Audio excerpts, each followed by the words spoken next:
Hey, what's up, YouTube? Welcome to my channel, Ask Jimmy Smith, and welcome to part 4 of my series on handling wholesale accounts or opening wholesale accounts for Amazon FBA. This, again, is part 4 of the series, so if you haven't seen the first 3 videos, I highly recommend checking those out first, where I go through the pros and cons of wholesale, why starting with arbitrage can make the most sense for the majority of people, and then I go into how to find the best products as well as how to email the different brands or distributors that you're reaching out to for those products. And now I'm going to be discussing how to handle objections when you're opening your Amazon FBA wholesale accounts. You will always, almost always, get objections from any brands that you're reaching out to if you're trying to open a wholesale account, especially if you're opening them to sell on Amazon. And even in the ones that they don't know if you're selling on Amazon, many times they like to ask. And so I actually like it whenever there are objections to selling on Amazon, because to me, that means that if I get this account, there's going to be a much higher barrier of entry for any other people that come onto these brands because they are vetting them much more heavily. And so this video specifically on handling objections is going to be how to take these reach outs that we're doing and how to take those objections and turn them into potentially exclusive and semi-exclusive relationships, whether it's exclusive wholesale or maybe you do product partnering with them, proven product partnering, where you are helping them on their own Amazon account and you're getting a stream of income for a percentage of revenue. You can really take these conversations and make them, mold them into a bunch of different opportunities for whatever type of business that you're trying to create. If you want to create profit partnerships, or if you want to create much better profit margin wholesale accounts through exclusives and semi-exclusive relationships. And so today I'm going to be going through the 3 most common objections that I hear whenever I reach out for a wholesale account that I'm trying to open. Now, if you have been watching this series, you may remember that at the start of this, I talked about we are trying to open up wholesale accounts, not for exclusives, but typically we want to open up wholesale accounts first as just a regular wholesale account so that we can test the products a little bit more. It's less work, etc. But these particular objections that you're going to get, you're going to have to reframe them to potentially be an exclusive or semi-exclusive relationship. And so I want to talk about first, what do you do if you don't want to have exclusive? You don't want all the extra work of working with the brand to get sellers off the listing, of helping their A+ content, brand registry, etc.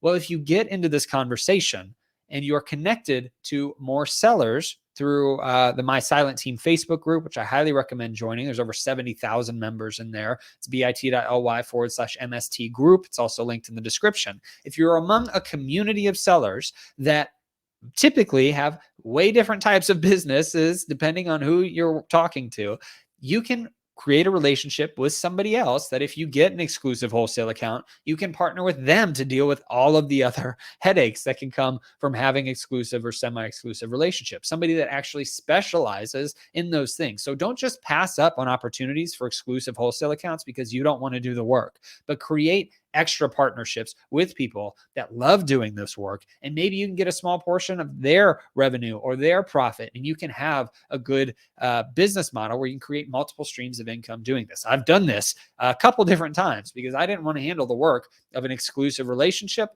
for whatever reason for those particular brands. And so I passed them off to somebody else that was doing them heavily, and we get a percentage of the profit share that they make on those brands. And it's been a beautiful relationship. So you can take these objections if you're trying to open just a regular wholesale account and they end up turning into exclusive or semi-exclusive or profit partner type relationship, and then you can still have revenue streams based off them. So don't just ignore this video. Let's go ahead and get into the 3 most common objections for wholesale. Now, this first one I went through in the last video very quickly.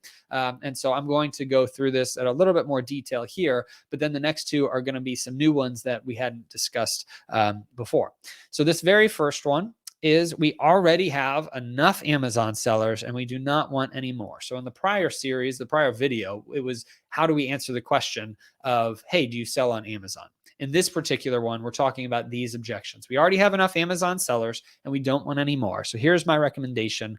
First, this is what I would say something like this. Don't just memorize it, but I would say something like, Actually, that is why I was calling you today, or that was one of the reasons I was calling you today, because I wanted to ask this question, which is we typically only purchase from vendors with 3 or less sellers on the listing. And you can say 4 or less, you can say 2 or less, but we typically only purchase from vendors that have 3 or less sellers on an Amazon listing. And I notice right now you have 5 or you have 10 or 12 or whatever it is. Is that something you're trying to get a better handle on? Because clearly, if they say, hey, we already have enough Amazon sellers, we don't want any more of you, that means that they're frustrated with it and they more than likely want a better handle on it. Also, because we're typically reaching out to brands that have multiple sellers on the listing, more than 1 or 2, we know that they're having a problem with a bunch of sellers. And so usually they want to get a better handle on it.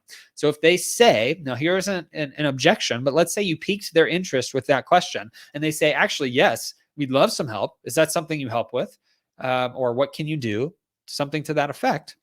And here's how I would typically recommend you respond. You can either go one of 2 ways. One, you can respond with the exact strategies that you'd use or some of the things that you'd want to create a further discussion on. Maybe we help you with listing content. We help with making sure there's no counterfeit claims or no counterfeit sellers on your listing. We enroll you into specific programs like brand registry. These are the things that we do. Or if you don't know what you would do, maybe you've never done this before, or you would create a partnership with somebody else, like I mentioned at the beginning of this video, to do that for you, and you get a profit share from them, you can respond with something else like this. And this would be my typical response. Well, actually, there's a lot of different things that we can do to help your brand presence on Amazon and to reduce your headaches with the platform, because we all know that Amazon has headaches. There's no denying that. And that's what we work with. So let's set up a meeting, actually, because it's a much larger discussion. Let's set up a meeting to discuss it so I can prepare some more information on your specific listings for you to review, for us to review together, however you want to say it.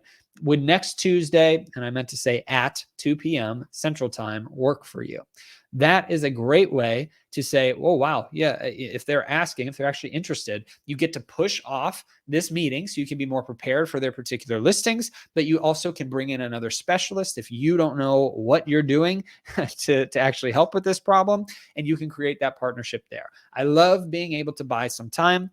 Typically, if they're actually interested, they will be happy to set up a meeting with you. If they aren't interested, then they'll continue to push you off and they'll say, oh, I don't have any time for a meeting. What can you do now? Like, tell me what you can do.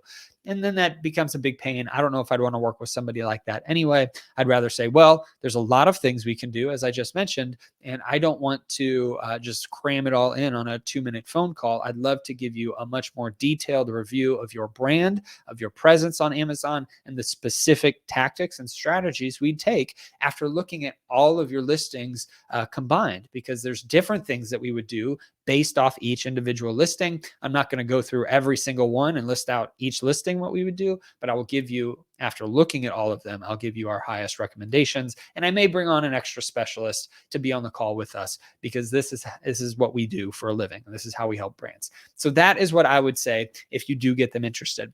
Now, if they say, hey, we're not interested in getting a better handle on Amazon, we're happy with where we are, we just aren't allowing anybody else, you can try to continue to push back. But ultimately, I would probably say, hey, I understand. I will follow up with you in a few months, though, just to see if anything changes, see if you're interested in getting some help from us for controlling the problem. But I hope you have a great day, and I will talk to you in a few months. And you can just leave it at that. I think it's totally fine to move on if they say no. And even if they have a problem and they don't realize it, I would definitely recommend just being kind and saying, okay, awesome, totally understand. I'll contact you in a few months, as I mentioned in the last video. So if you haven't seen the whole series, go back and check out the last video. But say I'll contact you in a few months, and just to see how you're doing. The next objection. So this is when somebody says, actually, we already have someone that handles Amazon for us. No thanks. Many times if they say that, they're just going to hang up on you. Okay. They may just click, right? Maybe we already have somebody that handles Amazon for us. Click. And in that case, you can leave it alone. Maybe you send a follow-up email and you can respond with something like this that I'm about to go through. But ultimately, this is usually what you hear right before you hear a phone clicking and hanging up on you. But if you do get the opportunity to respond on the phone or through email, then I typically recommend saying the following. But this will, I also want to point out that we don't usually contact someone that has one or two consistent sellers on their listings based off the Keepa graphs, which I talked about in earlier videos. So if you're seeing that it's always one seller on a listing, I'm most likely am not reaching out to them anyway. We're usually only contacting them if they've got more than 3 or 4 sellers, because I assume that they're allowing more Amazon sellers at that point, and then I can just be another Amazon seller, because we're not aiming for exclusives. We're typically aiming just for the wholesale and distributor relationship to buy products on a bulk basis at higher discounts. So we don't typically contact someone with 1 or 2 consistent sellers on their listings based on Keepa. So what that tells me is that they actually probably have a problem, right? Quote and unquote, that they aren't getting resolved with the person that is handling Amazon for them. And so this is what I would respond with. Oh, so act a little surprised in this, right? My response would be, after they say, we already have someone that handles Amazon for us, you get the chance to respond, say, oh, I actually couldn't tell that, since I saw you had 8 sellers on your listings and the pricing has fluctuated between $10 and $20 over the last couple months based off the internal data that I have. So would you want to discuss how we can help you with these issues to control pricing and to control the sellers at all? They'll probably say no, but it might actually pique their interest. It's way better than saying, oh, okay, I get it, thank you, and ending it. You can at least sound a little bit more surprised. You can give them some data. You don't have to do the pricing fluctuations if you don't want to. You just say, oh, wow, I didn't realize that. I saw that you had 7 or 8 sellers. And typically we like to work with brands that have 3 or less. Would you like to discuss how we can help you with that issue? And it might continue the conversation. Again, we're talking about how to handle objections here. They aren't hard and fast rules that always work 100% of the time, but if they can continue a conversation and give you a bigger opportunity from an exclusive or semi-exclusive relationship, or to bring somebody else in on a profit partner relationship, then you've got a lot more ability to do that with these responses. Now, whenever you say that, make sure there actually are more than 3 or 4 sellers and some pricing fluctuation before you do that. So you want to do some homework before you call them, so that you know some information about at least a couple of their listings, so that if they are like, what are you talking about? We only have 1 or 2 people on it. You can say, well, actually this listing right here has 5. This one here has 7. This one here has 4. And looking at that, I assumed that you had more seller problems than was being handled. Or you can say, well, actually in May of 2022, it was selling at $20. And now in October of 2022, it's selling at $9. And that's a pretty high pricing fluctuation that has to be upsetting your retail partners that can't compete with those Amazon prices. If you have data to back it up, you can continue a conversation and then as quickly as possible, move them into the response that I gave earlier, which is, would you like to set up a meeting next Tuesday or whenever at 2 p.m. Central Time, right? Have that ready as well. If you're doing wholesale, this is a business. You can't just wing it. You need to have some responses ready, have some data ready when you're calling them, and have some availability on your calendar with 2 or 3 times that you can recommend to meet moving forward. Now, if there are only 1 or 2 sellers, and for whatever reason you're reaching out to them because you wanted to try to become another seller on their listings, then I recommend also checking for other issues on their listings, like bullet point issues, descriptions, images, titles, A+ content, brand registry, etc. If you don't know what that is, there's a ton more information on YouTube. Check those things out. But you want to look at those things as well that you can help them with. Most of the time, again, you're going to be contacting a brand that has way more than 2 sellers on the listings, or at least a few more than that. But if they have 1 or 2 sellers, and that's not an issue that you can respond with, then you would rather respond with, oh, I couldn't tell that you were working with somebody on Amazon because I noticed that your descriptions aren't utilizing HTML content. I noticed you only have 2 pictures instead of the 8 that are allowed, excuse me, plus a video on the listing. I noticed that you aren't enrolled in brand registry, at least for the listings I've looked at. And I was wondering if you'd like some help with fully optimizing the Amazon platform, since that's what I specialize with, or my team specialize with if you're bringing somebody else in, right? So that's what you can do to have a response for, hey, we already have someone that handles Amazon for us.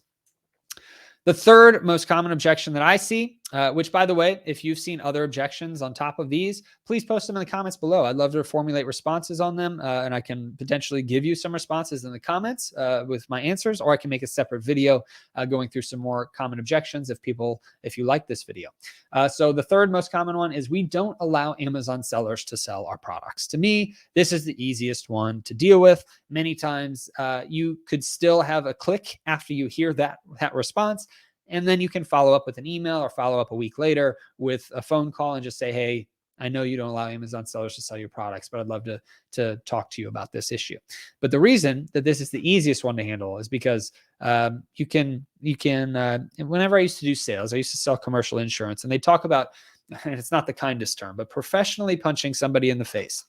And it was always a funny term to me, but you can professionally punch somebody in the face by saying, hey, ultimately you have Amazon sellers on your listing, so you need to control it. If you're not allowing them, how are they getting on here, right?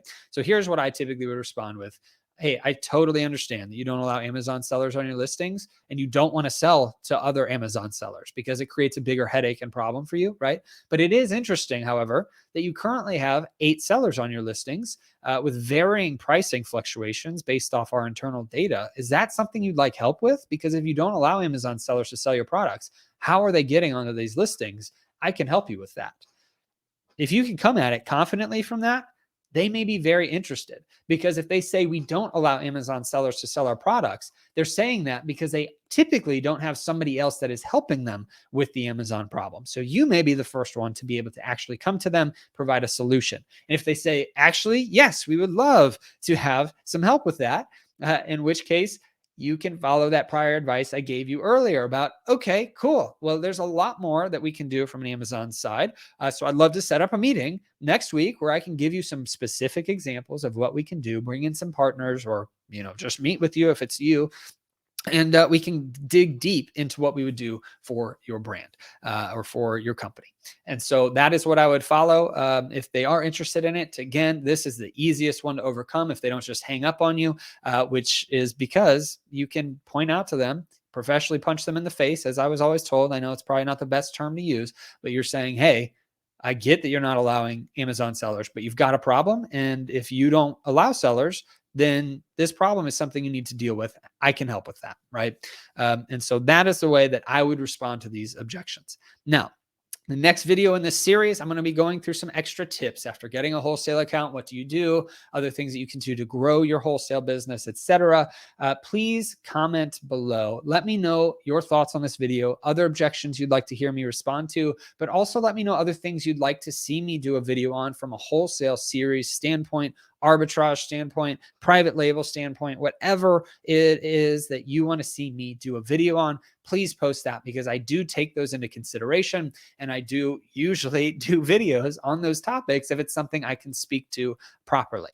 So thank you so much for being there. I hope that this series has helped you. Check out the rest of the series and the playlist on my channel. There will be at least 4 to 5 videos, depending on when you see this video, and it should help you really take your arbitrage products and turn them into wholesale accounts, exclusive or non-exclusive, and moving forward, also potentially adding streams of income. If you follow some of these other things that I've talked about with bringing in profit partnerships and other streams of income and product partnering with the brand on their own Amazon account, tons of things you can do. Also, if you're interested in any of those things I've talked about, proven product partnering, wholesale, all of that, if you go to bit.ly/pack course, you can find a course that I recommend that covers all of those different courses. The other place you can go to is to askjimmysmith.com/sell-on-Amazon. And that is where you can get a course where my course is included, but so are all these other courses on wholesale, on product partnering, etc., that I didn't do, but other experts did. And so if you go there, you can check out that course there to learn more on wholesale and product partnering and branding and all that stuff. So anyway, I hope that you have a great rest of your day and a blessed rest of your week.